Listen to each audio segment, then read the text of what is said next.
ওর নাম মিহা। পাশে যে বসা সাদা বিড়ালটি তার নাম মাও। খুব চঞ্চল এবং শান্তও বলা যায়। 2023 সালের অক্টোবরের 16 তারিখ আমার মেয়ে তার বান্ধবীর বাসা থেকে দুটোই বিড়াল ছাড়া নিয়ে এসেছিল। দীর্ঘদিন পালার পর ঘরের প্রত্যেকের খুব মায়া ধরে গেল। প্রথম প্রথম অনেকের অনিচ্ছা ছিল, বিড়াল পালবে না, বিড়াল ঝামেলা করে, বিড়াল এটা করে ওটা করে। আস্তে আস্তে সবাই বিড়াল দুটোর সাথে এত মিশে গেল মায়ের বন্ধনে, আর পিছিয়ে ফেরা আর হলো না। একবারে বিড়াল দুটো হঠাৎ অসুস্থ হলো।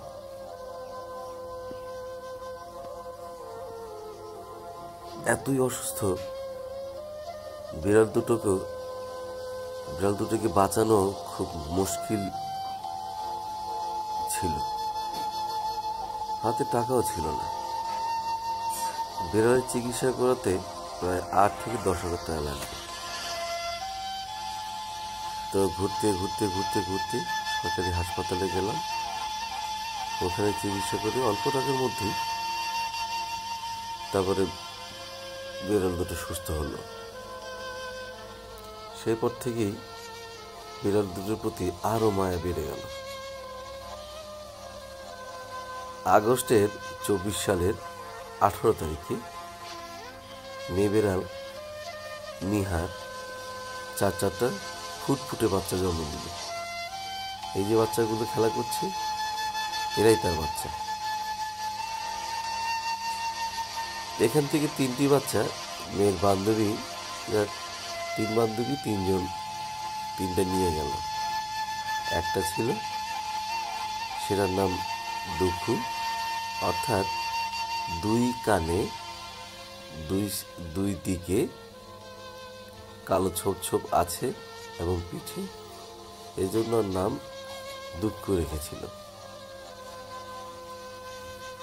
পারিপার্শ্বিক অবস্থা, সামাজিক অবস্থা, লালন পালনের সমস্যা, যার কারণে মেয়ে বিড়াল নিহা এবং দুগুকে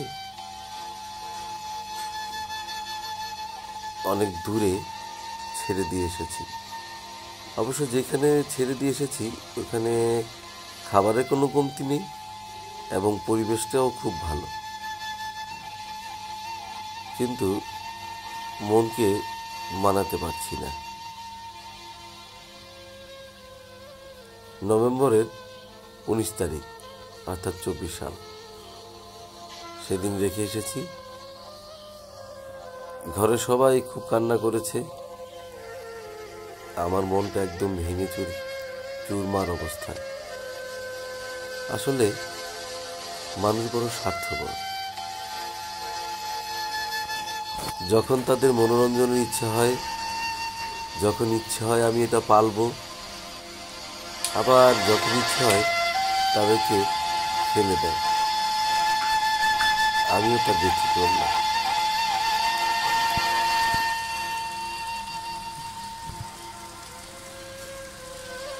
পারিবারিক এবং সামাজিকতার কারণে তাদেরকে রাখতে পারিনি, তাদেরকে ছেড়ে দিয়ে এসেছি। কিন্তু ভেতরটা কেমন যেন মুছে বারবার। মনে হয় পাঁজরের এক পাশে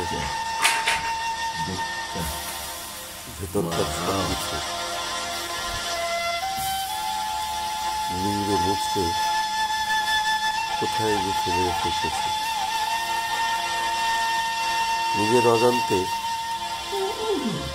বারবার চোখের দুই কোণে ভিজে ওঠে। ছুটে আবার চলে যাই সেখানে দেখার জন্য।